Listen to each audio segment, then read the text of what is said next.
What's going on, you guys? This is Derek from mancaveretreat.com. If you haven't seen the past videos I've made or haven't been to the website before, welcome. Um, Basically, I'm a dude who has made my own man cave from from scratch. And there were a bunch of questions that I had during that process, and I felt like no one was answering them. So here I am. If you are interested in seeing the new videos that come up, subscribe. If you have any questions you want answers, put them in the comments. I'll get to them. Um, the question I have today, a lot of people ask, what tools do you need to make a man cave? Especially from scratch, it can seem so overwhelming. There's just so many things going on. By the way, if my voice sounds a little funky, I am sick. It'll be fine. Um, so I narrowed the list down to 7. With these 7 tools, you can basically do anything you want to in that man cave from scratch. You can mount stuff. You can build your own bar. You can DIY your own bar. You can make your own floating shells. With this list, if you have these 7 tools in your arsenal, you are going to be able to do anything you want to in that man cave. The very first one is a router, not the internet router. This is a power tool, obviously. And basically what a router does, it is very good at what it does, but doesn't do much else. You can put different bits on it, and it can zip around the edges of wood, and it will round that wood off. You can't, if you need to do that, there's no other tool that will do that for you. It is very good at what it does, and basically all it does. When I was building my man cave from scratch, I used a router to round the edges of my bar top rails. I put a laminate sheet on top of wood for the top look of the bar. I used a trimming bit to go around the edge of it to even it off. If you are making floating shelves for your man cave and you just have planks, put on the right router bit, and go around the edge of it. Flatten and smooth out those edges, make them look cool. A router, it can be expensive, but you're going to want to get a router that has a table with it. That table just gives you the extra flexibility to be able to do anything you want in your man cave. So again, for all these different tools I'm suggesting, I will have a link in the description for ones that I find that work. So the one I chose, you can get a good router with a table around $200 to $300. The one I picked out comes with a table. Like I said, that table's really important. The next tool or tools that you will need is a drill/impact driver. At first, they can seem similar. Basically, the difference is a drill is made to fasten smaller screws, drill them in, and to drill holes. An impact driver is a lot higher torque on rotation, so it is better for bigger projects, bigger fasteners. There are so many different options out there. I picked one that I liked. Is a combo, one of each. That gives you the most bang for your buck while doing this. It will give you the most flexibility. You can get a pretty decent combo for $125 to $175 on Amazon. It's not too bad.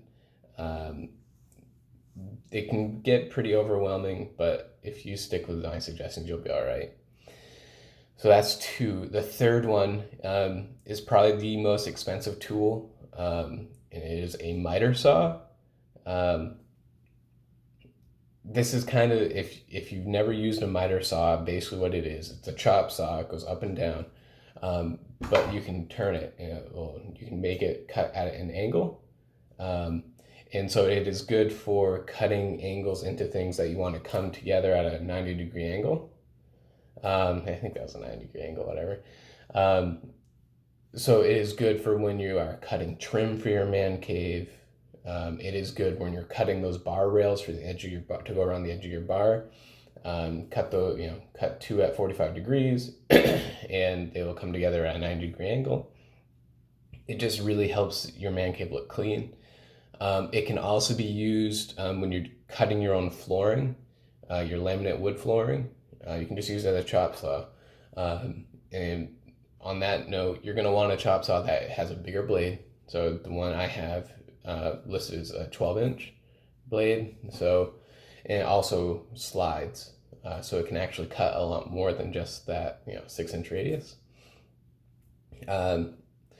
So these ones, a miter saw will cost around $300 to $400, depending on where you get it. Amazon has great prices on these.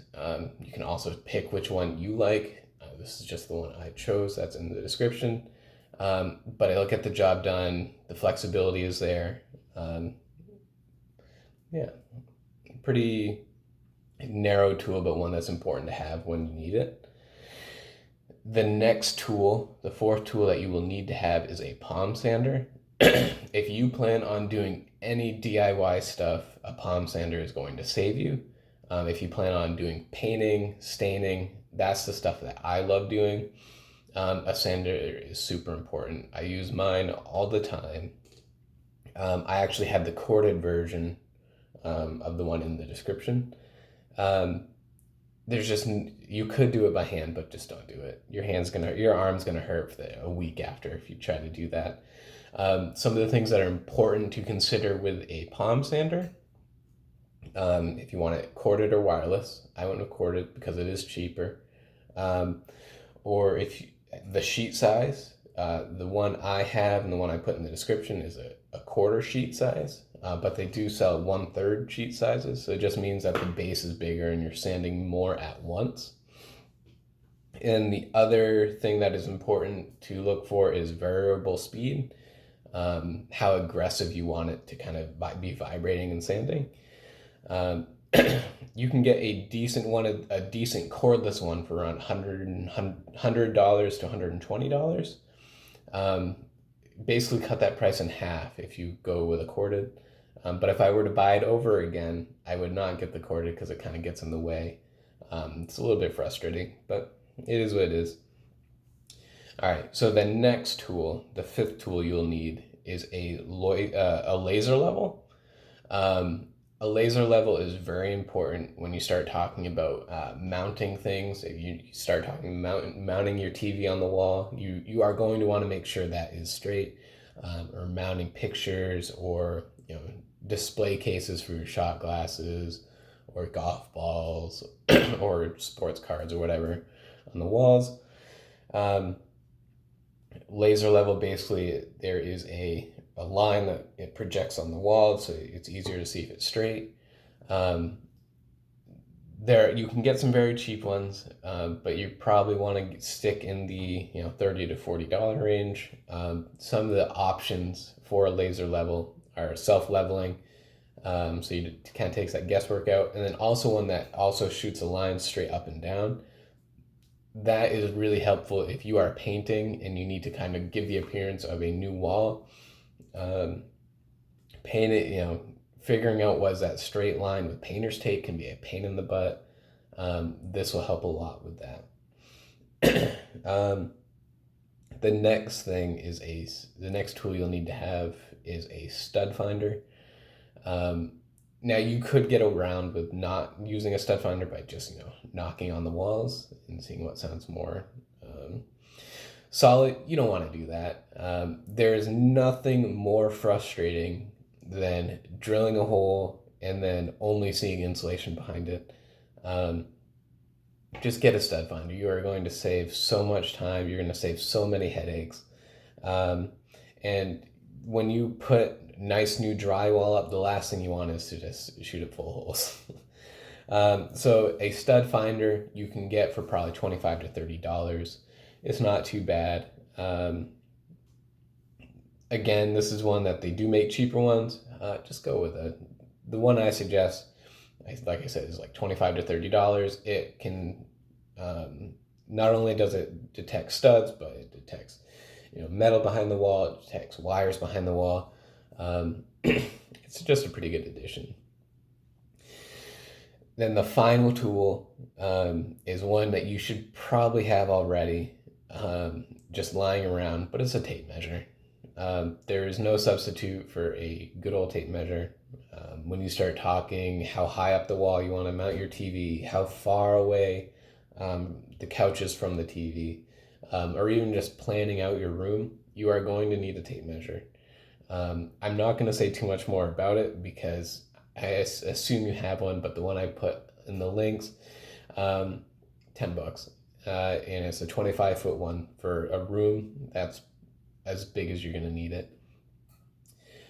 So those are the 7 tools that I think with those tools, you will be able to do anything you want. You'll be able to DIY all the projects you want. You'll be able to make your own bar, make your own coffee table.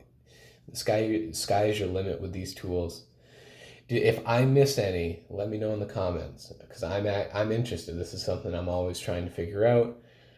Again, my name is Derek from mancaveretreat.com. If you haven't yet, check out the website. New content all the time. Until next time.